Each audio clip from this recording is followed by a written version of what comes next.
And I thought our guys did a very good job without many substitutions of not losing their conditioning, which is excellent. Obviously, when you play your first scrimmage, you're going to turn it over more than you want, and we did. But overall, it was a very good performance. I was a little taken back and a little surprised by the big Egyptian. He's been getting a little bit better every single day, but he's never played as well as he did tonight, so I was very excited to see that.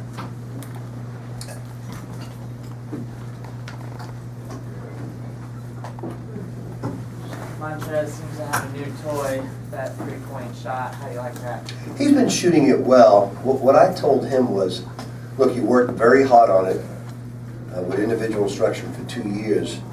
I certainly don't want to take it away, especially when we're running a lot of motion now. But what I told him in the first half is you didn't have an offensive rebound, so you don't want to take away what made you a first-team All-American. In the second half, he was much better, as he ended up with 4 offensive rebounds and 12 for the game, 3 assists. And so, you know, Montrez is everything a first-team All-American should be. He's worked at making his game better, very similar to Gorky, and I'm real proud of him. Rick, from talking to the freshmen and just looking at the freshmen, almost all of them seem to have had some pretty big physical transformations in the last 3 or 4 months. Can you kind of talk about how much you guys have focused on having those guys gain weight, lose weight, get stronger? Well, the obvious one, Shinadu, you guys saw him in the spring, and what you watched in the spring wasn't very pleasing to the eye from what I understand, and now you look at him and he's a physical specimen. He's the most ready to play of the freshmen, physically. Certainly Quentin Snyder's got a lot stronger. I was very impressed with him. He was having just an atrocious night, and then most guys would just shy away, and he made a big-time baseline drive, took the 3, and that showed me more in the scrimmage than just about anything. The fact that he would even attempt to make those moves and make that shot. So it's he's been playing very well in practice. He just had an off night.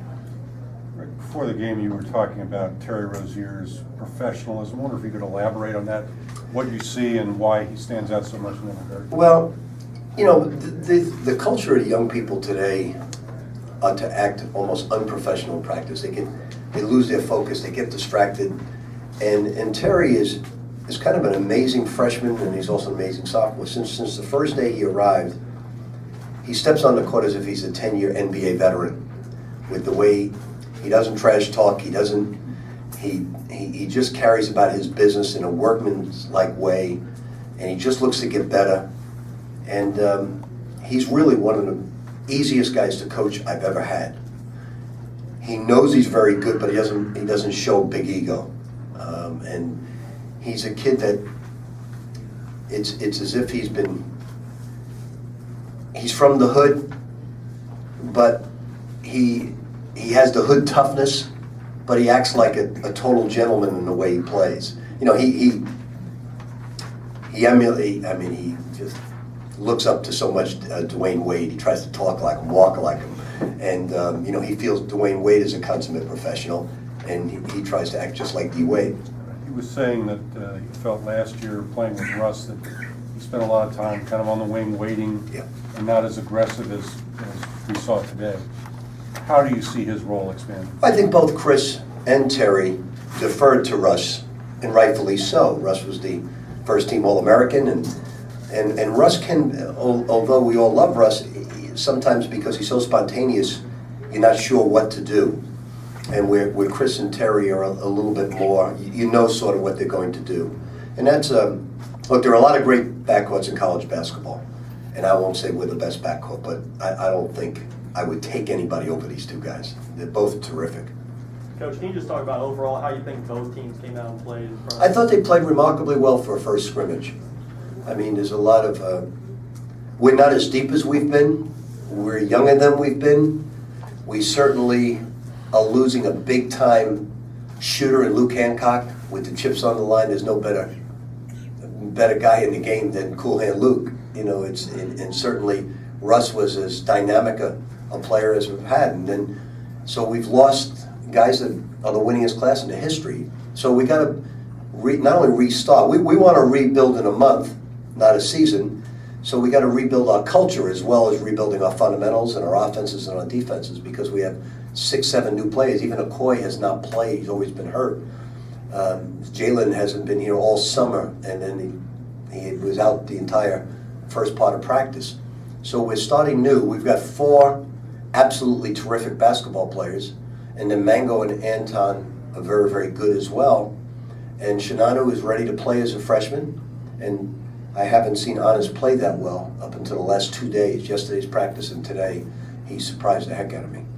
Talk about Anton and what he's doing better, or what he has improved. He's very fast, he's very quick, he has a scorer's mentality, he's very, very quick jumper, very aggressive, where he took a back seat I would say last year as well. Is that where he's come the most aggressive? I mean, last year he. Yeah, I just think that freshmen just, in this type of environment, just need time to grow. And, and he has grown, and, we're only 7 deep right now. We've got to find an 8th or 9th player, and that just, who that will be remains to be seen. Wayne was criticized at times for poor play last year, and yet you stuck with him, named him a senior captain. How did he approach this offseason? I just told him, I said, we had a long talk. He was upset at me for telling him he's got to work harder and everything. I said, look, son, I haven't enjoyed coaching anybody. You, Peyton Seaver, about as good as it gets in coaching just a nice person. I said, but right now, that old adage, the nice guy's finishing last, is going to happen to you. Your hourglass of sand is running out, and you've just got to be aggressive. You've got to be mean and tough. You've got to be Chicago tough, where you're from. And it's your year. It's your senior year. And all I want you to do is just be aggressive, whatever that takes. And he has shown that he stayed here the entire summer, worked nonstop on his shot, worked on his ball handling, and worked like he should have worked. And he's getting the fruits for his labor right now, because he looks very, very good out there. You talked about building onto the culture, that kind of thing. What do you do to kind of instill that? Obviously, helps to have a guy like Montrez. Well, as I said earlier, foreign players, what you get with foreign players in the beginning is you get humble people who work hard, who are highly intelligent. What you lose out on is toughness, competitiveness. They're not ultra competitive, they're not ultra tough. So we got to build that into them. And when you play with guys like Chris Jones and Rozier and Montrez and Mango, they're very tough, and Wayne now, they're very tough guys. So it just takes a little time. And, our guys get on those guys every single day. Where Shinano is tough, so we got to get Mats and Anas to play like that. We got to get Shaquan stronger. And it's just going to take some time. What are the things that Chris can do now with the weight that he's lost? He obviously looks quicker, but to you, what are the things that he can do now better than he did last year? Well, he's unpressable. He's unguardable because he's so quick. I mean, our guys are very quick. Terry's very quick, and Q's very quick. He's not a good defense, but they can't stay in front of him. And so he's unguardable, and he's also very strong. So he's really, really improved his speed, his quickness. He's worked on his jump shot, and then you put him beside Terry. And then those guys work great together because we're playing 2-1s. Chris will get, because he's dogging everybody so much, Terry takes over. And I don't tell them to do this. They do amongst themselves. They just constantly switch roles by themselves based on fatigue, because they know they're both going to have to play 34 minutes a game. Can this team press, given your depth? Yet? Not right. We can press, but it has to be put on and taken off. It has to be right before a TV timeout, and then they get a little bit of a blow. This is not like the last 2 or 3 years where we can, we just don't want to kill Chris and Terry. And as Q gets better, as Anton gets better, yes, we can. Do you see in Jalen what you thought of him? I know he's behind, and he's just. Jalen lives in a make-believe world. I mean, the announcers told me that he said he's playing great. He hasn't even played. I don't know. He must be dreaming about his game, because he hasn't even played in practice, doesn't know a play, and it looks lost out there right now because he's missed the entire summer, the entire fall. And then the announcers told me, he said he's playing great. I don't know. Maybe he's playing those Xbox games, and on the Xbox he's playing great. I don't know. And not his fault. He just missed all his time.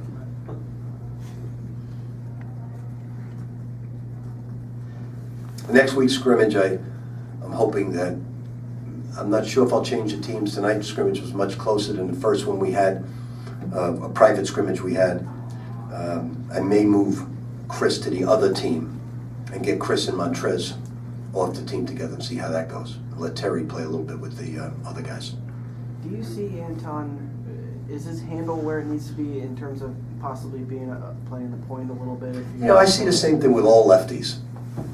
You know, they go left more than they go right. Anton's really improving, really getting better. He's very fast. He's a very good athlete. You know, we got 3 terrific athletes with those 3 guards. And, you know, we just got to develop more of a front court. You know, we still haven't seen a Coy. He's been injured since he left, you know, Nebraska. Got to get him healthy. You have another assistant that's made a physical transformation. A lot of us didn't recognize him when we saw him back there. You know, 104 pounds in 4.5 months is really remarkable. I mean, I don't know how he did it, and I didn't. It was just him and Ray getting together, and you know, it's an amazing transformation. Everybody who sees him on the road says, "Is that Kenny?" And you know, he just cut out sugar, cut out carbs, and exercised for the first time in his life, and he looks tremendous. I mean, it's not like you're standing over him on a treadmill or anything, but I didn't do anything. You have had coaches, I mean, many who've done this. Yeah, I just said, listen, you need to get in shape because you're going to preach conditioning to these guys. Preach it, just get yourself into shape, and can you lose 100 pounds? And he said, yes, I can, and he did it. And it wasn't a deck chair off the Queen Mary. Anything else, anybody? How have they adjusted to, I guess, your suggestion that they play with this kind of urgency in practice and games? I mean, like,